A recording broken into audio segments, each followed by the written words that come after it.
Hey guys, welcome to the Editing Bar, the channel that brings you writing tips that make sense.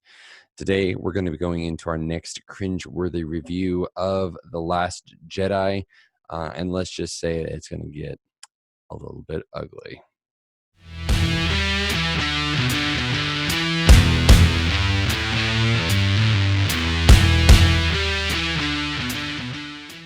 So there really probably hasn't been a more controversial Star Wars movie that has disrupted the Star Wars fan base like The Last Jedi has. And that is because you have people in the camp that it is the best thing since sliced bread and using the cinematography to justify its meaningless existence. And then you have the people on the other hand that see it as the true piece of garbage that it really is. From a storytelling perspective, this movie just sucks. It just downright sucks. There's really no redeeming qualities about it, in my opinion. And so, looking at the plot, right? All good stories have plots. This doesn't have a single plot bone in its body. You have poor writing, which comes through in the way the characters interact, in the dialogue, in pretty much every facet of this movie. You have, just kind of to give you kind of a flavor of it, you have in the opening sequence, you have Poe flying out in his X-Wing to troll call General Hux for a good 5 minutes, and that isn't really needed. It's painful. I mean, it is absolutely painful when you watch this, and when you see that, you're just like, why is this happening? Like, it doesn't make sense within the context of Star Wars. So they've already broken the world building right off the bat with this just stupidity. Then what you run into is you have a very unrealistic fight where you have all of the resistance destroying one enemy ship while every enemy ship sits back and just watches it happen. I mean, in warfare, it literally doesn't even make sense that something like this would take place. I mean, if you're in a battle with a bunch of ships, you're going to fight. You're not going to just watch the one big ship just get obliterated. And then you also have this weird dynamic of a character who you're supposed to want to like, you're supposed to feel connected with, I guess. But you simply don't. One, it's not anybody we've met before. They just are shoehorned into the beginning and we're made to care, or I mean you really don't, but they want you to care about this person when they die, and you're just kind of like, I'm just glad it's over, because I didn't know how much longer I was going to last. So you have that at the very opening sequence. That then leads into the longest recorded game of space tag in galactic history, where for 2.5 hours, the main cast is really just on the run from a giant ship, of which apparently it has the technology to track ships through hyperspace. This is called plot convenience, and it's done very, very poorly. I mean, it's literally saying, like, we're too lazy to come up with a legitimate reason why these people are able to be tracked. There's no tracking beacon, nothing. It is quite literally giant super ship can track people through hyperspace. We didn't know about the technology beforehand.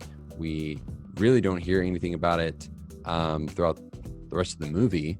So I mean, it's just like, what? It's plot convenience. That's all it is. I mean, it's just blatant and apparent and unapologetic about it.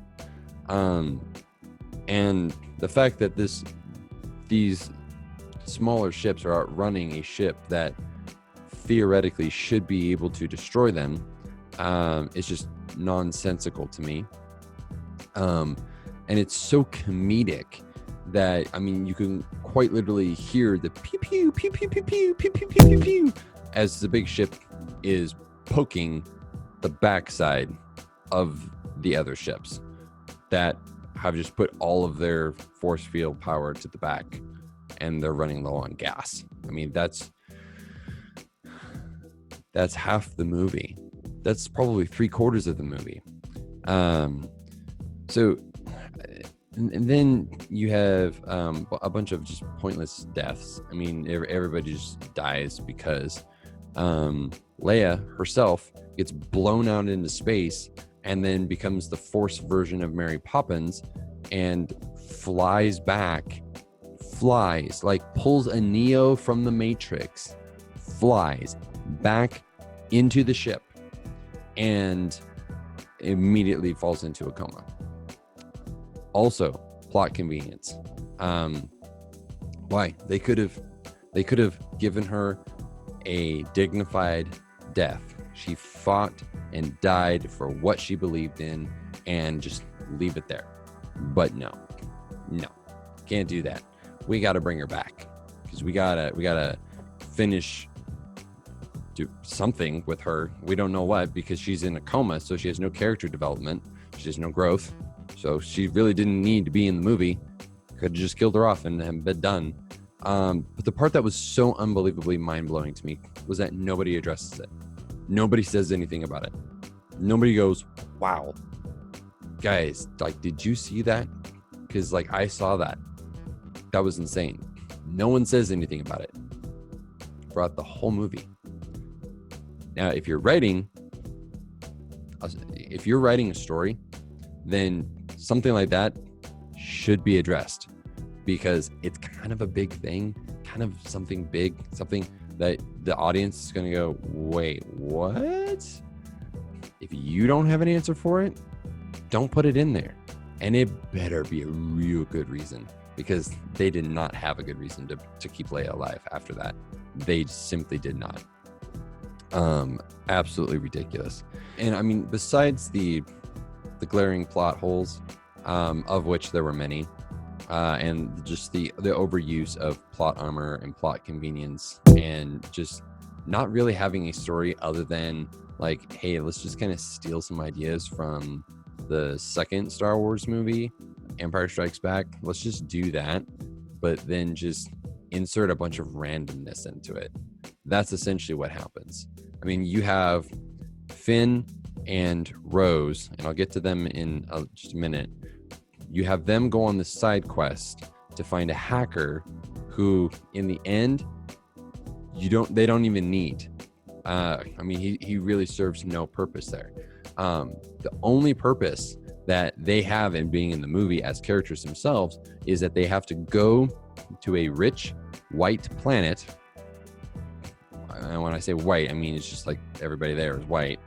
And they have fuzzy cat horse gambling that we need to know that is atrocious and horrible, and I can only assume is somehow vaguely related to horse races. And Rose goes on and on and on and on this monologue about how rich white people start wars and do all this stuff, and it's so politically motivated one direction that it's just gross. It's just gross. I'm fine if you want to put politics into movies, but you show both sides. If you're that heavy-handed with it, I mean, people are going to see that. People don't want that. People don't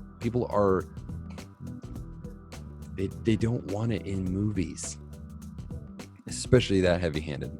So, and it's like this Hunger Games-esque style world where you're just like, there's like casinos, and you're like, what is this? What is even happening in this movie? I mean, and then when they finally leave, there's some kid with a broom who uses the Force to hold the broom to himself and stares up into space, and you're like, but why? what's the purpose? What hidden meaning is there? I don't know. I don't really care because I didn't give a crap about it the entire movie. That's the point, is they didn't get you involved with these characters. All right, so I quite literally, this is like my attempt 1 of 4 at this point to try and get through this in less than an hour, because I go on forever ranting about how badly this movie sucks. You have Snoke, who serves no purpose. He's not even a villain. He's really not. He's a puppet, right? And we don't even know anything about him. And he was the cool guy. He was the cool villain we were all getting ready for based on the first movie. And then that just gets blown to hell. Why? We don't know. Literally, if you just ask yourself why the entire movie, you're going to go, what is this? What? So, okay, let's get to characters, okay? Because ultimately, this is where you make or break a movie. You can overlook stuff in a plot. You can overlook poor writing if you can have good character development and interesting characters. Unfortunately, there isn't any. So, bummer for us. Let's just get the elephant in the room out of the way with. Rey is an atrocious character. She's a Mary Sue. It's what it is. She has no personality whatsoever.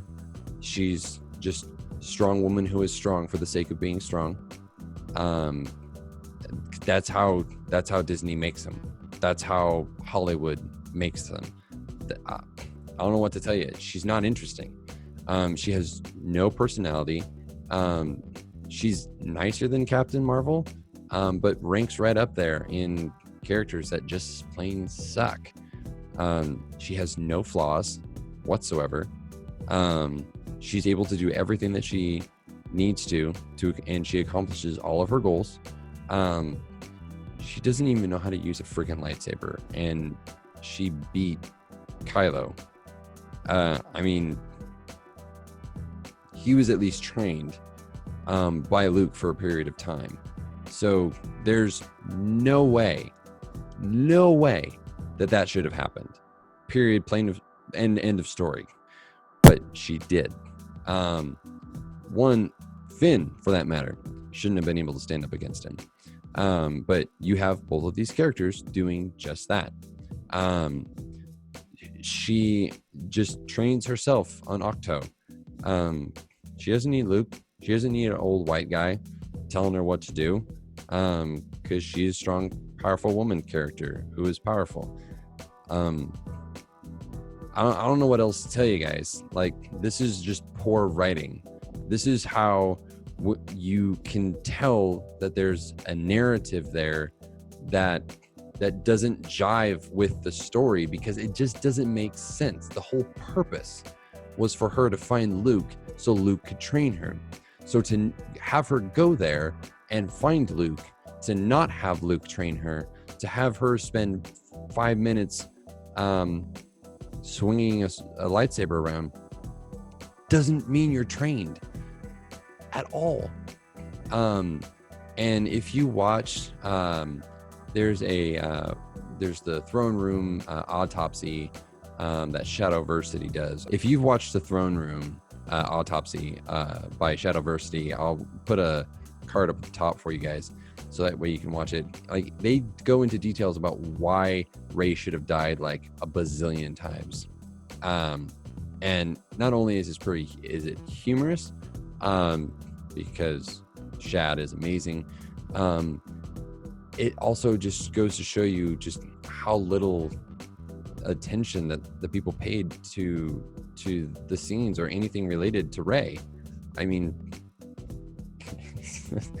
it doesn't make any sense, and it's going to get worse. It's absolutely going to get worse. Even if one of the rumors that has been going around about the Rise of Skywalker If it does end the way that they say it's going to end, I mean, it's going to be a dumpster fire. It really is. So, and Rey is the fuel for that. I don't know what else to tell you. All right, enough of Rey. Finn. Oh, Finn could have had a fantastic character arc. He really could have. One, I personally think that he should have been the Jedi. I think that it would have been far more interesting to see him run from the First Order, and then his destiny be that he was going to be the demise of the First Order. I think that would have been fantastic. I mean, that would have been a wonderful character arc. But they did him dirty, just like with every other male character in this movie. Even, I mean, other female characters in this movie got shafted. But they turned him into the Black comic relief for no apparent reason. Like, he is this Star Wars trilogy's Jar Jar. That's what he is.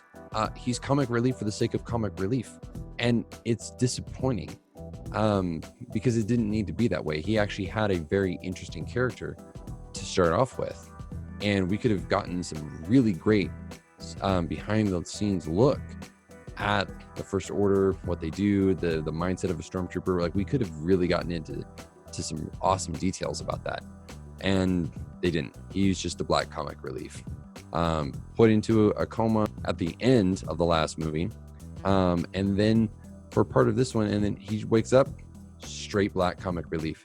Doesn't even get a character arc, even given the dignity of the beginnings of a character arc.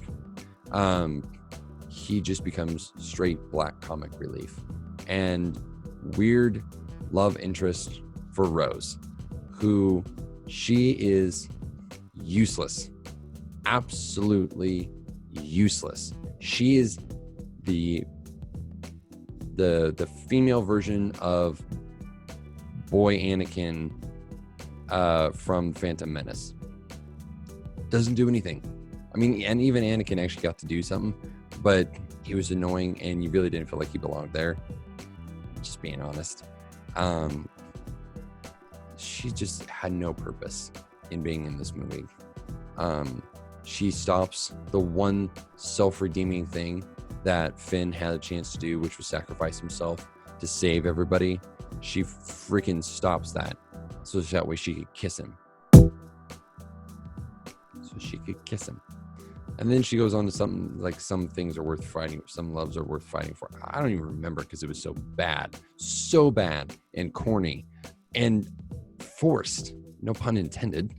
But it was just like, ew, why? Finn ain't even interested in that. Like, where did this come from? I mean, it was just, she served no purpose. Like, she would have done the galaxy a huge service had she flown into the Death Star cannon, because apparently they have that technology too. So, not to mention, this ending takes place on a big salt planet, which you know it's salt because the guy drags his finger through it and then licks his glove and says salt. I don't know how much money that guy made, but it was probably more than I've made most of my life. And it's just disgusting. I was just like, why do we care if it's salt? Is it because of the crystal Pokemon running around? I don't know. Then you have Kylo. Oh my gosh. Least intimidating villain in the history of ever. He's not intimidating. He's not even scary. Darth Vader, he was freaking scary. This guy, not scary at all. Why? Because he's not powerful. He really is not powerful. We knew that when Rey, at the end of The Force Awakens, essentially castrates him, not literally, but figuratively castrates him by defeating him at the opening. Like, no way should that have happened. Period. End of story. And everything that the rumors have been leading to for this new one coming out, they do him a dirty too. So it's like, why bother having him in there? It should have been just Rey goes on an adventure and saves the entire universe by herself, because that would have at least made sense. But he's just a crybaby the entire movie. I mean, just like whiny tantrum crybaby, which from everything, it's again part of the political narrative. Men are unstable, and I mean, I don't get it. And I wish I had more to say about Kylo Ren, because again, he could have been a fantastic villain. He could have been the new Darth Vader. But they didn't do that. They took the route of emasculating him and just showing him as a big whiny crybaby with a red stick that he likes to beat things with. That's it. So, I mean, he's been a non-villain this entire time. And whatever weird romance is going on between them is just not even worthy to touch on at all. Poe, ironically, based on the way it started, didn't have high hopes. He was the only one in the entire cast for this movie that actually had character growth. He goes from the hot-headed flyboy to realizing, oh damn, it actually means something to have responsibility as a leader. Now, based on what I've seen in the trailer for this new one, that has gone away, which is unfortunate. But that is something that at least happened. But Poe's the only one. Poe's the only one who actually had any form of character growth. Everybody else either gets shafted or done dirty, and that's poor writing. That's lazy writing. That is political narrative writing, and it's not entertaining. It's just not. And so, if you guys are going to write a book, and you want to show one political side or the other, show both sides. Even if you don't agree with it, if you can at least show both sides and have it come across as balanced, or give a good reason why one character is sticking to one point of view and refuses to learn from another point of view, and that can be a character flaw or a character weakness or some sort of character quirk, then you can kind of fudge it a little bit more, especially if you have like an unreliable narrator and it's from that person's perspective, then you can kind of get away with that.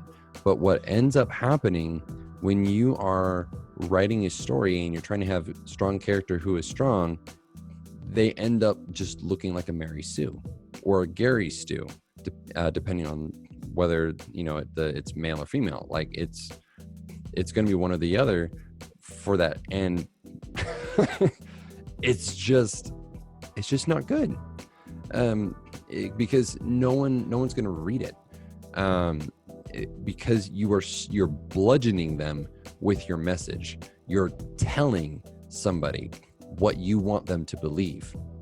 That's what ends up happening. And so when you're telling somebody what you want them to believe, rather than showing them two sides of the coin and then going, it's up to your interpretation now, then they're more interested in hearing what you have to say. But if you're just going to take a bludgeon and beat them to death with your narrative, then, I mean, you can write, but I mean, don't expect it to sell a whole lot, because you're going to a niche market within a niche market within a niche market within a niche market within a niche to reach that level of ignorance. And I'm talking about both sides of the political spectrum, all sides of the political spectrum. If you only cater to your audience, then it is willful ignorance in writing. Writers explore all avenues. That's the fun of writing. You get to explore these different things. You get to put yourself into different people's perspectives and purposefully walk that out. But if you're not going to do that, you're not going to be a writer. You're just going to be regurgitating things that have been told to you in a not even in a similar way. Like it's just gonna be boring. It's gonna be bland, which is exactly what this movie is. It's boring and bland because it is a one-sided political narrative that beats you upside the head throughout the entire movie. And so that's why this movie, because I'm slowly but surely kind of developing the idea for cringeworthy writing. The rank for this, I've now kind of developed a ranking system, is Cringepocalypse, which is just, it's so bad you just want to gouge your eyeballs out. That's how bad this movie is. I don't recommend it. I'm probably going to go see the new Rise of Skywalker movie just for the sake of being able to tear it apart, because it's going to be that bad. So that is the cringeworthy review for Star Wars The Last Jedi. I mean, I could seriously talk about this thing. I have talked about this. I've probably spent a total of two or 3 hours recording a total amount of probably 3 or 4 videos for this, trying to get it concise, and to a point where it's not going to bore you guys to death, and it's not going to be a huge runtime, because it has been, trust me. So thank you guys so much. If you guys want to hear more like this and hear more writing tips, kind of to avoid through these cringeworthy reviews, then make sure that you go down, hit that subscribe button, hit the bell button, so that way you get notified of when I upload videos, which is every Friday, unless I have the flu, in which case then it's just disappointment and sadness. That's basically all you'll get that Friday. So thank you guys so much, and I'll see you guys in the next cringeworthy video. Take care.